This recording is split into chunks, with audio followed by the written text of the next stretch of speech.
The other day, it was talking to me about their business and how they haven't been paid by somebody for quite a while. Hi, it's Bill.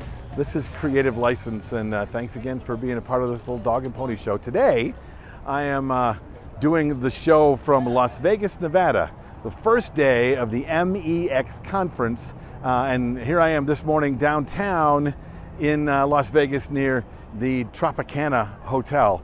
The Tropicana Hotel is going to be gone very soon.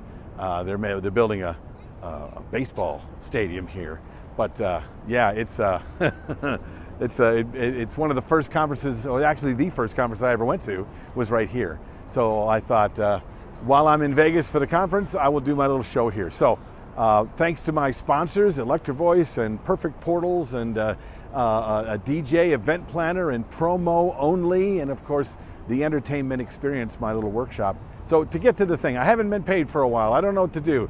The amount of money was over $10,000 and the client had not paid them yet. I don't know what to do. I don't know what to do. Well, okay, so here's the thing. You do know what to do. You just don't want to do it, okay?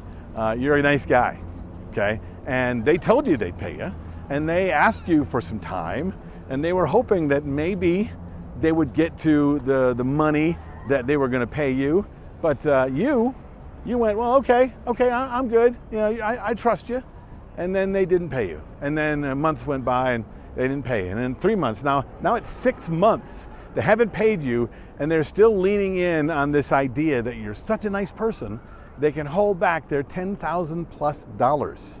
Well, you are a nice guy. Here's the problem with being a nice guy, if in fact you want to get paid, is that they expect that they can let nice guys, you know, not everybody's a nice guy, right?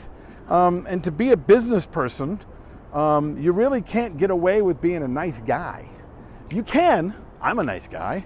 I don't get paid sometimes, and I let that thing slide, but I've made a choice to be that nice guy. As a single operator, a lot of us, we do that. But if you're living and dying by the amount of money that you're getting paid or not being paid, there has got to be at some point a point where you just are not a nice guy anymore.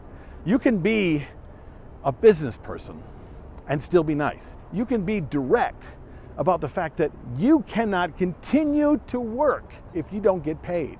They are getting paid, right? Their business and what they do, they don't go around saying, oh, it's going to be okay. No. Even if they just get a paycheck, they're calling their boss and saying, hey man, it's been a week. I'm supposed to be paid on the 15th and on the 1st, and I don't have a paycheck. They understand that. And if they're going to be that way about you getting paid for the work that you've done, then they're not a friend to be nice to. Now, are you wrong for being a nice guy? No, you're not. It's just that if you're going to be a nice guy when it comes to the money part of what you do, the business part of what you do, then you should expect that at times people will take advantage of that. You don't want to be taken advantage of? Then go by all of the basic business principles. Make sure there's a contract, be sure there's a deadline, be sure that there are consequences for not getting paid, and then don't be afraid to just say, hey man, you owe me the money. You're not being a bad guy, you're just being fair. And they're getting away with taking advantage of you, even if they're not thinking about it that way, because hey, he's a nice guy. If I can't pay somebody, it certainly can't be the gas company. Probably Bill will let me slide. What do you think of that? Have you done this? Do you understand what I'm talking about? I know for a fact a lot of the multi-ops, if not all the multi-ops, completely understand what I'm talking about. It's usually us, the solo ops, that deal with this on a regular basis. Write down your comments below, and I'll see you next week on Creative License.